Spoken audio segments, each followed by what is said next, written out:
Anything to say to my video? They miss you. You, SNEAKO. I knew I was back in New York because I rented a car after my actual car broke down in Colorado, and the first thing I saw was a 3.5 laying right in the cup holder. Thank you, previous owner. I definitely left a clean review. But after 5 minutes of being here, after 5 minutes in this car, let me show you what happened. Nah, no.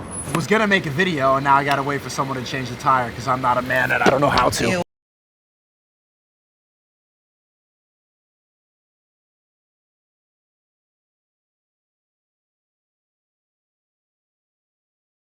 Lexus from New York City to Los Angeles, and while driving back it broke down in Colorado. Unfortunately, RIP to that Lexus. I like that car. I really love. I'm not really a crier because crying is gay, but I was gay for a little bit when I cried in the. Hey yo, what the last 3 days I got to stay with a fan in Denver, luckily, because I was just planning to stay there one night. I was driving there on Friday, the day after Thanksgiving, and my car broke down probably like 30 minutes from his place. My car was overheating, and I didn't stop it right away, which is probably what killed it. I probably fried the engine or some shit. Car with almost 200,000 miles, not the best decision, but I was driving all day from Salt Lake City. I've been driving like 8 hours, and the car says hot, and I'm like 20 minutes away. I can make it. I'm driving up this mountain in Colorado, and then it just turned off. So I got there, and the dad was like, this is like a perfect dad situation. Like, he wants to be able to fix the car. You know, you pop the hood and he, well, it's not looking good. The dad said, like, hey, you can stay here all weekend. We'll look at it on Saturday, and then on Monday we can see what's really the problem, because he wanted to do his dad work on it. And I trusted him. You know, I'm staying at his house. I'm gonna let him do his thing. So we went to like Pep Boys, and we went to the auto body shop, and I bought like a $400 radiator because we thought that might have been the problem. Didn't work, still didn't start, whatever, you know, at least I got a new radiator. But then on Monday, when they said that your car is fried, like it's gonna cost $12,000 for a new engine, and I sold the car for $300, right? 2 days before, I bought a radiator for $400. Selling the whole car costs less than the radiator that's inside of the car. So I got fucked. It is what it is. I don't regret anything. I lost a lot of money. I lost like $6,000. Yeah, it is what it is. But do I regret anything? No, I don't regret it for a second. I got to see the whole country with this car. I had a great 3 months with it. I wouldn't take it back if I could. I like the experiences I had with it. And I think that brings up a philosophical question. When do we think about happiness? I don't think people put their happiness first. I think a lot of people are confused by this idea of delayed gratification. They get caught up in obligations and responsibilities, and then they put off fun, they put off happiness, and just forget about it. People do this for like 30 years where they keep having to work to pay their student debt and working to provide for their children, and they have a meeting this weekend so they can't go out. People delay their fun and their happiness for reasons that are not that valid. For some reason, this happens a lot. People think that I don't have a good relationship with my dad, probably because I'm like, fuck everything, this fucking sucks. Oh, my dad is the... Nah, actually, I get along great with my dad. He's a really cool guy. You guys would like him. He's a misunderstood artist, just like I think a lot of you are. He's from Haiti, but now he lives like a traditional live in a house, suburban American life. That's pretty much his life. And we have a lot of disagreements about that. Of course, when I told him that the car broke down, he's like, oh, you should have never taken that car. I was right. That car was too old. You should have never bought it. No, I was right all along. I'm like, no, you weren't. I got to see the country. I don't regret it. He's like, oh, but you lost all this money. I'll make it back. It's okay. It's a car. It's like, it's money. Big deal. What would have been better? Me like sitting at home and it might break down. I'm just going to stay at home. No, I'll risk it. I'm okay taking a risk. That's dangerous. What if you had stopped on the highway? Well, if it did, I would have figured it out. Something would have happened. It's better to try and find out rather than sit home and wonder.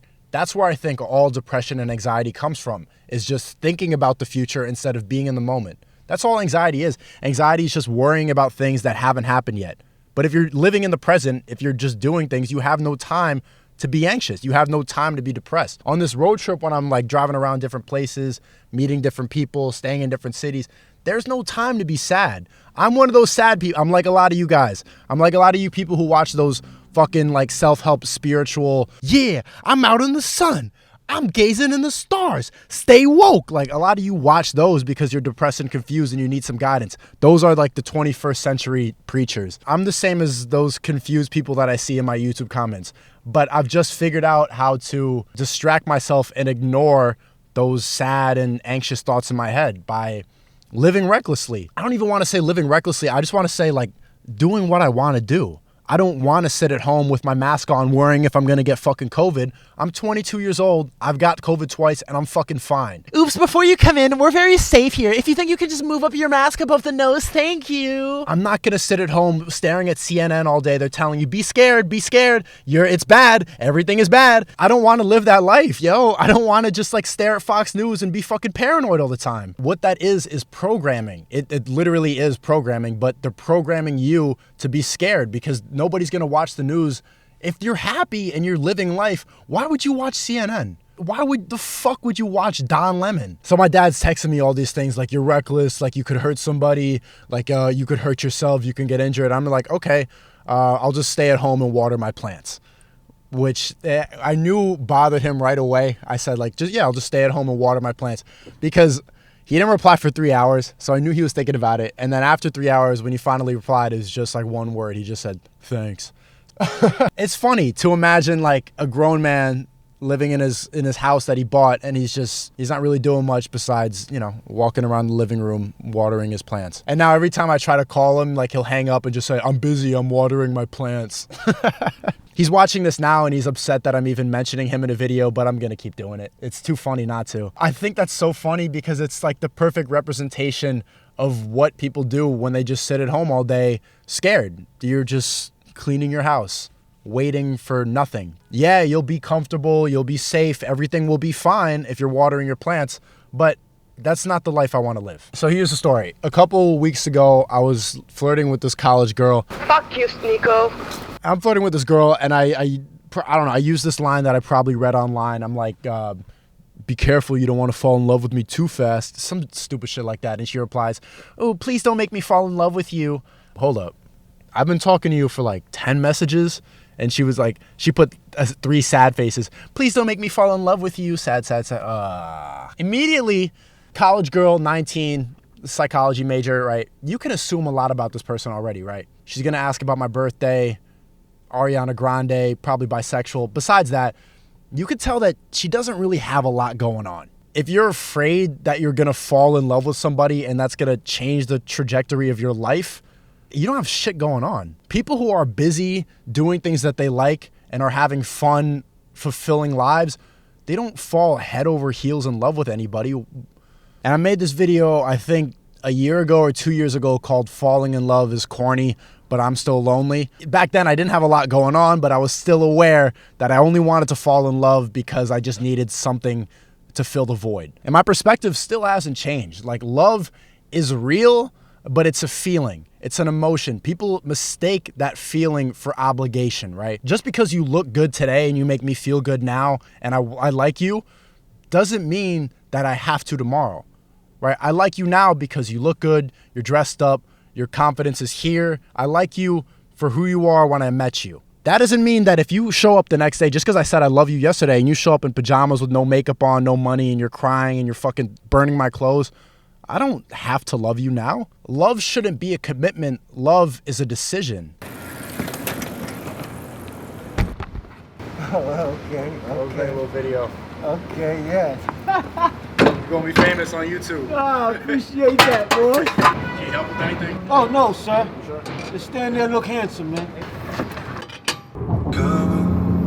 Cause I don't get sent out. Every time I fuck, she call me daddy. My little mama nasty. I was thinking for a good way to plug my Patreon, but somebody left a comment on my last secret video that I really liked. He said, Sandra Volpe said, I really like this own Netflix kind of thing. It's really worth it. I don't regret subscribing. Keep it up. And it has 7 likes. I was one of the likes, but still 6 other people liked that comment. You know what I'm saying? I know a lot of you have been watching for a while and you've seen me plug Patreon and you probably thought about it. It's only $4. You get secret vlogs that I don't post anywhere else. You get my podcast with Cass that I don't post anywhere else. I post editing tutorials on there if you want to learn how to edit like me. It's cool. It's $4 a month. It helps me. I was able to buy this new camera right here with Patreon money, so it supports what I do. If you like it, you can fuck with me. I'll fuck with you back. You dig what I'm saying?